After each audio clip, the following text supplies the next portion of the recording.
Bland, tasteless, and smelly noodles. Sounds great, right? It actually is, and it's pretty healthy. Don't worry, we will take care of that smell later. Pad Thai, the best takeout dish. But you don't want to order it too many times because you're worried about having the same Postmates driver twice, so you can just make it at home.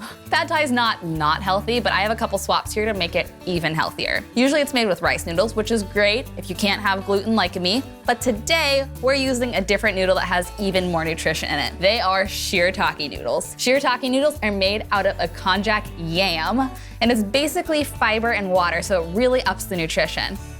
They smell pretty gross, not gonna lie. You can't blame them though because they're full of fiber, but I have a couple tricks to get rid of that stink. And then once the stink is gone, they're tasteless, so they can take on any flavor you add to it. The first part of that is adding it to boiling water. So I'm gonna start that and you can check out my ingredients. For the sauce, I have coconut aminos, sriracha, garlic, almond butter, coconut oil, lime, and maple syrup. We're using Shirataki noodles, and for toppings I have bean sprouts, peanuts, green onion, red cabbage, and sesame seeds. Our noodles finished boiling and I have transferred them onto just a dry pan. This is the step that really takes out the smell. So next I'm gonna make our sauce while these continue to cook a little bit. I have almond butter. Almond butter is the fat and the emulsifier of this sauce. We have sriracha for a little bit of spice. The teeniest bit of maple syrup for sweetness. Melted coconut oil. Coconut aminos, which is my favorite soy sauce substitution. Lime juice, minced garlic, a pinch of salt. Keep your eye on the noodles while you do this. We don't want them to burn to the pan, but it does take them about 10 minutes to really get to where they need to be. I believe in you, noodles. Now I'm gonna whisk together our sauce, and this sauce has so much flavor that it'll be enough for a couple servings. So I'm gonna continue watching these noodles. They got a couple more minutes, and while I'm doing that, check out my pretty healthy tip of the day.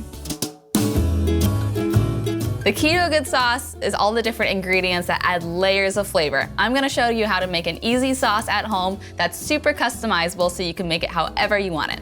The first element is something acidic. I'm using lemon juice today. I'm doing it first so I can watch out for seeds and pick them out. Olive oil is gonna give us that richness. I'm gonna add a good dose of this. Just eyeball it. And then since water-based ingredients and oil-based ingredients don't like each other and separate, we need an emulsifier. An emulsifier is anything that's gonna bind all this together, and today we're using Dijon mustard. Gonna give it a good spoonful. And then some salt and pepper, classic, and whisk it together. I think I wanna add a little bit more olive oil. Told you we're eyeballing. This looks great. This is a great simple sauce, but like I said, you can really customize this. You could add more heat, more sweetness, more garlic like we had in our other sauce, and it stores perfectly. Have fun experimenting and get saucy. Okay, so it's been about 10 minutes and our noodles smell like a field of daisies. Not really, but they don't smell farty anymore, which is great.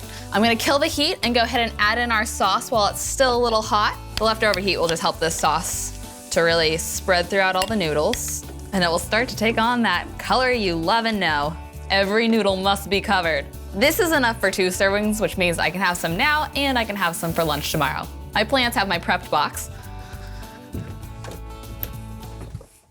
The most successful people in life prep their lunch. Portion up some now. Whoa, that's a long noodle. All right, and some for tomorrow. Isn't this box so cute? There's literally containers for my toppings. It's like they knew I was making this. 4 toppings. I have sesame seeds. This adds a little bit of like nutty, seedy flavor, but honestly, I just feel like it makes it look really authentic. And then I have green onions, which for tomorrow, I'm going to put them in their own container. Obviously, you gotta put it on top. Some cabbage, bean sprouts, and the name of allergens. Kind of separate these. And for the last little bit of flavor, some more lime on top. This will also help keep those bean sprouts fresh until tomorrow. Ta-da! Dinner and lunch. Now's your favorite part. You get to laugh at me trying to eat this with chopsticks. But first, look at all these colors. My favorite thing about this dish is the little bit of spice, and now that we know how to build a perfect sauce, you can taste all the components. And you don't have to be embarrassed about ordering pad thai from takeout again. You can make it at home, you can make it a little bit healthier, and you can make it with a lot of fiber thanks to these noodles, even if they were a little stinky to start, but no judgment.